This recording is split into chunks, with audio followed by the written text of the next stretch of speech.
ایک ہیں فرشتے، ایک انسان اور ایک حیوان۔ تین طرح کی مخلوقات ہے اور ان کی طبیعتیں مختلف ہیں، ان کے احکام مختلف ہیں، ان کے معاملات مختلف ہیں۔ سب سے اوپر نظر آ رہا ہے فرشتہ۔ دراصل انسان کو اللہ نے سب سے بلند مقام عطا کیا ہے۔ انسان ہر مخلوق سے اعلیٰ ہے۔ انسان تو مسجود ملائکہ ہے، آگے یہ بات آ رہی ہے۔ اللہ تعالیٰ نے فرشتوں کو حکم کیا تھا کہ آدم کو سجدہ کرو۔ فرشتوں نے آدم علیہ السلام کو سجدہ کیا تھا۔ انسان تو مسجود ملائکہ ہے۔ فرشتے تو کئی ہیں، سینکڑوں کی تعداد میں، جو انسان کی غلامی میں 24 گھنٹے موجود رہتے ہیں۔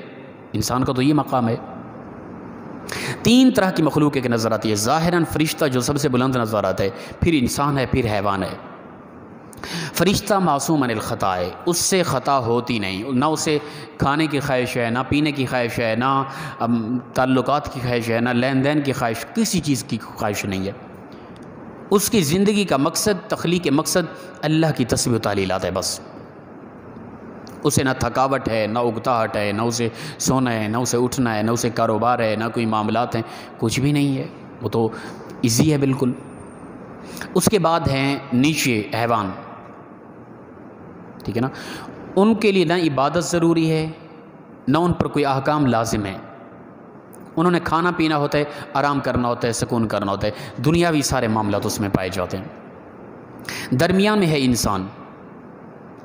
انسان کے اندر اگتاہٹ، تھکاوٹ بھی ہے، لالچ بھی ہے، نفرت بھی ہے، بغض بھی ہے، کینہ بھی ہے، محبت بھی ہے، معاملات بھی ہیں، لین دین بھی ہیں، تعلقات بھی ہیں، رشتہ داری بھی ہے۔ یہ سب کچھ نبھانے کے بعد انسان پر احکام بھی لاگو کر دیے گئے۔ انسان جکڑا ہوا ہے ایک لحاظ سے۔ انسان کے اندر حیوانیت کے سارے اوصاف رکھ دیے گئے۔ حیوان بھی کھاتا پیتا ہے، انسان بھی کھاتا پیتا ہے۔ حیوان کو نیند کی ضرورت ہے، انسان کو نیند کی ضرورت ہے۔ حیوان کو خواہشات کی ضرورت ہے، انسان کو خواہشات کی ضرورت ہے، ٹھیک ہے۔ حیوان پر احکام لاگو نہیں ہے، پابند نہیں ہے وہ۔ فرشتے ہیں، ان پر کوئی خواہشات نہیں ہیں، وہ آرام و سکون میں، محض ان پر احکام ہے، وہ عبادت میں مگن ہے۔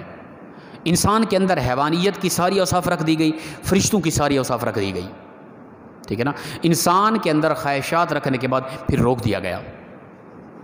انسان کا دل کرتا ہے کہ میں آرام کروں، سویا رہوں، فرمایا سونا نہیں ہے، جب بھی اذان ہے نماز کی طرف آنا ہے، ٹھیک ہے نا۔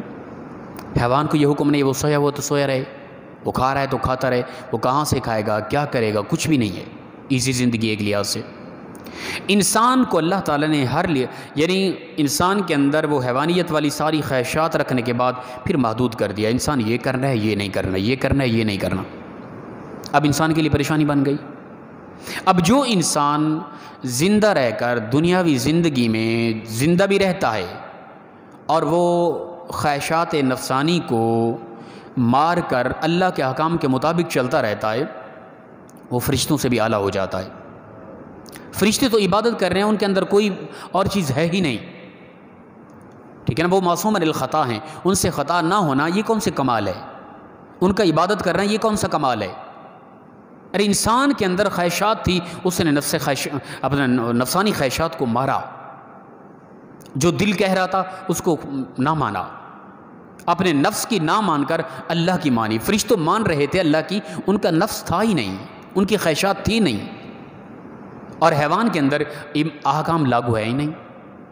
تو جو انسان ہو کہ اللہ کے احکام کے مطابق چلتا رہا، خواہشات کو ختم کر دیا، پروردگار کے احکام کو مد نظر رکھا، وہ انسان فرشتوں سے بھی اعلیٰ ہے، وہ اللہ کی خاص مخلوق ہے۔ وہ اسے لقد کرمنا بنی آدم کا تاج پہنایا گیا، اسے خاص عزت دی گئی۔ وہ ایک ایسا انسان ہے، اللہ کی ایسی مخلوق ہے کہ ہر مخلوق اس کے سامنے جھکی ہوئی ہے، سجدہ ریز ہے، وہ مسجود ملائکہ ہے، وہ اللہ کا نائب ہے۔